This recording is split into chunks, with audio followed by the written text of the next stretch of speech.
Okay, so you get here, the O-line room is absolutely stacked.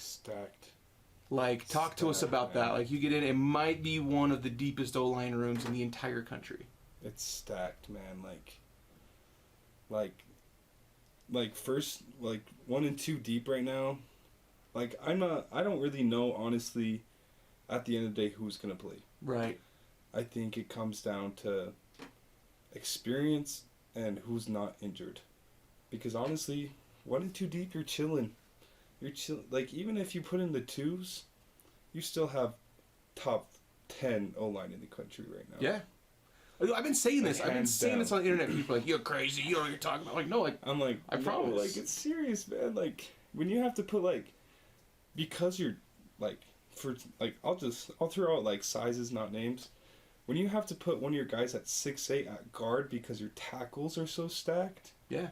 And so instead of your O-line being like, I feel like an average O-line probably tackles are like 6'6" to 6'7", guards are like 6'4" to 6'6", and centers are like 6'2" to 6'4". Mm-hmm.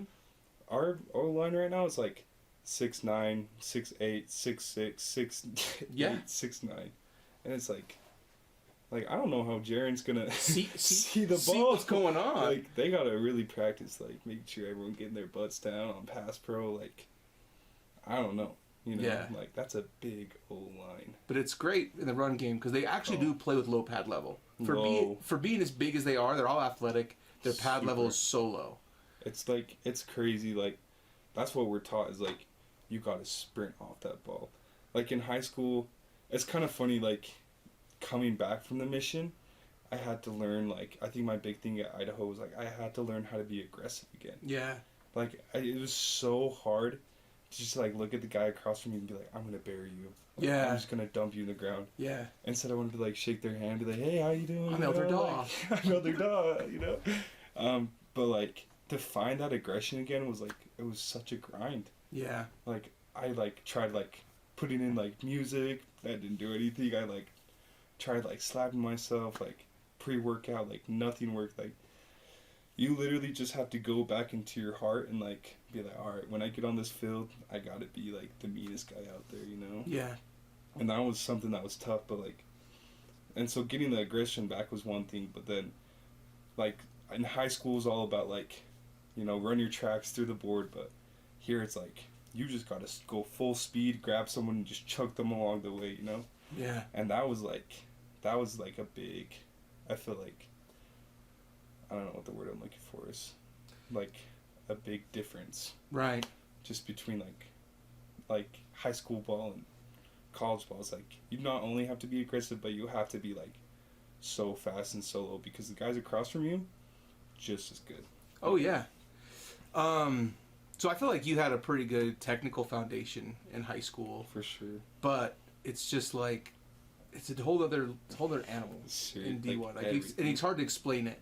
It's like when you talk to, like, some of these guys who come up as, like, freshmen, you're like, I promise it's the same game. Everyone's just way bigger and way faster. Yeah. Like, everyone was the best at their high school. Everyone was the dog, you know? Yeah.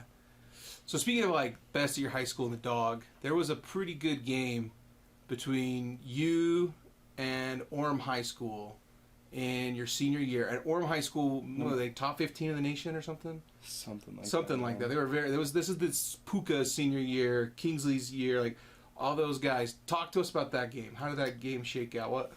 I remember, like, in high school, I'd watch film, like, Saturdays, like, after the game, we'd be like, all right, we're playing Orem, like, we're playing Salem next week. They just barely played Maple Mountain. I'm going to watch their game on Huddle. Right. And you watch in, like, 8 minutes, and you're like, all right, like, the guy I'm going against is just another speed rusher. But going against Orem, I remember being, like, all of us were just locked in. Like, that week of practice was, like it was for the region championship. Like, yeah. We had a really good season, like, lining up to that game. And it was going to be fun. Yeah. Like, it was going to be, like, what was it? It was a Thursday night, I think, because it was, like, the KSL, like, game of the week or whatever. And, like, it was our senior night, because that was our last regular season game on our field. And so we were amped for that game. And I remember I had number 35, and I had Noah Sewell, which was number 1, I think. Who plays at Oregon? Who plays at Oregon now? 5-star. And they were rotating. So the one was big end, then the other one was, and then Noah would play OE. He'd come down from middle linebacker to play OE, and it was only against like big teams, and I knew in that game that he'd come down to play OE against me. And so I remember that week, like, just like in all the drills, like, I always felt bad for, I'll throw out names, I always felt bad for Austin Cook, man, because he was always the guy, scout. He was always the scout across from me, and that week, man, we just showed no mercy to that scout team. Like, I remember, like, every time we're like, I taped Noah's number, and I taped number 35 on Austin's helmet, and I'm like, that's our week. Yeah. And we got into that game, and after the first half, it was like, what, 12-13? Yeah. Like, we were winning going into this, like, halfway through the second or something like that. Halfway through the second, like, we were up, and, like, that was... We might have lost the game in the end, but I think that was my best game I ever played. That and the Dixie game. Of course, 2 games we lost. Like, right. The best games we ever played, just because, like, we were so... Focused. Yeah. And just ready to dominate. Yeah. So you've talked to Puka, Kingsley, any of these guys since then? Super good friends now. Yeah, of course. Super good friends. Like Kingsley. Bitter enemies, and then just like it's brothers. So funny. Like in high school, like you think like, man, I hate that guy. Like I'll never be his friend. Yeah. But then you like, now they're on the team. You're like, they lift with you. Like Puka came and was like just making fun of me today during like lifts. Like we're just friends, you know. Like, yeah. You're just brothers, you know. Yeah. And I think that's like the best part about football is like, you're just brothers in the end, you know? Yeah, I agree with you.